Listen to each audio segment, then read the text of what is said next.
fast to the faithful word is the key to spiritual growth and maturity. Mahimo kang makaabante sa imuhang espirituhanon nga paghingkod. Mahimo mutubo ka, muhingkod ka spiritually kung ikaw magahul, magpabilin ka sa words sa Ginoo nga diin mao isusi sa imuhang pagtubo sa imuhang espirituhanong kinabuhi. Ang hinungdan nga nung mukhang aka diha sa pag-alagad sa Ginoo, it's because dili nugot ka gahol sa word sa Ginoo. Pag ingon sa word sa Ginoo nga, seek ye first the kingdom of God and His righteousness, and all these things shall be added unto you. Wala kang gasalig ang word. Nadi mo siya nga, unahang pagpangita, ginarian sa Diyos, sa dunya, pagkamataro, kung ang tanang mga butang, ikadugang niya kanimo. But the problem is, ang word, pero ang imuhang pagsalig, kulang. Ha? Ang word, ingon ang word na seek ye first the kingdom of God. Pangitaan ginarian sa Diyos, kung niya pagkamataro, kung ang tanang mga butang, idugang niya kanimo. Pero ang problema, kabalo ka mo na ang word sa Ginoo, pero nagaduha-duha ka, kaya ba na ako isalig ang ako ang tibuok nga pagsalig nga unahon na ako ang Ginoo? Kaya para maangkin na ako ang tanang mga buta. Pero dili inamin na ito. Wala kayo tayo sa Ginoo. Iuna nimo ang gusto nimo. Kaya ang imuhang tawhanon na kinaiya, maumay din patigbabaw ang kabalaga, ang kahatlok, na basi muwadaan ka, mahugdan ka, basi wala na kay kwarta, muwad ka trabaho, kaya hindi una ang Ginoo. So na instead na mu-advance ka sa inyong spiritual growth, hindi ka maka-advance. So mahimo lang, maka-advance ka sa inyong spiritual growth, maka-move ka kung madaog ni mo din na struggle sa inyong kinabuhi.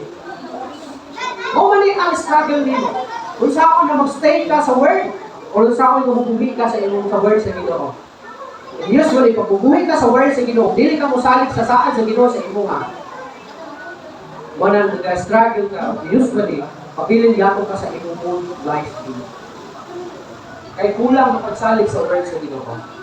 Ingon pa ang Titus chapter 1, verse 9, he must hold fast to the sure and trustworthy word of God as he was told it, so that he must be able both to give stimulating instruction and encouragement in sound doctrine, and to refute and convict those who contradict and oppose it.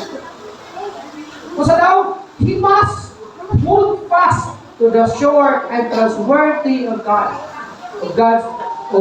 trustworthy word of God. Kinahanglan mo, hold ka, huniti ang word sa Ginoo. Pag nag-ingon ang Ginoo sa inyo, I will never leave you, nor forsake you. Huniti na siya ang word.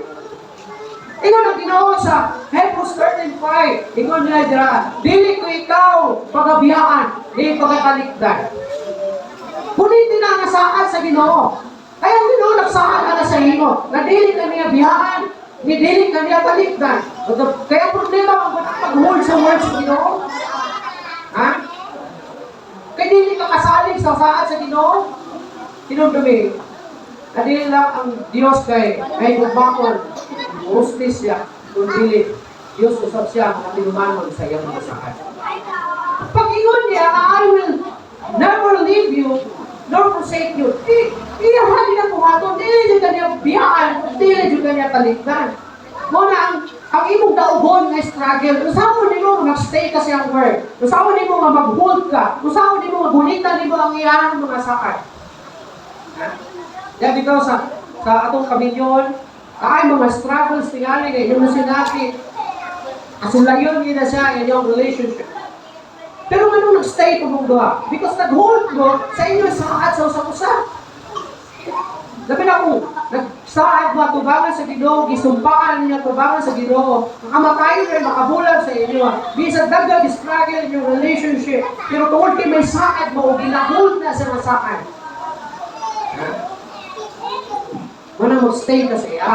Okay, doon naman kayo ginulitan niya sa akin. Hindi ka niya. The same po na sa word sa Ginoo. Kung may ang Ginoo sa inyo, I will never leave you. Hulitin na sa akin. Hindi ka niya kay kanya pagkatalikdan. He must hold fast to the shore. Sigurado o kasaligan na pulong sa Ginoo. Naya gitudlo kanimo. Ha? Jadi mo doli ang makadasig sa imo.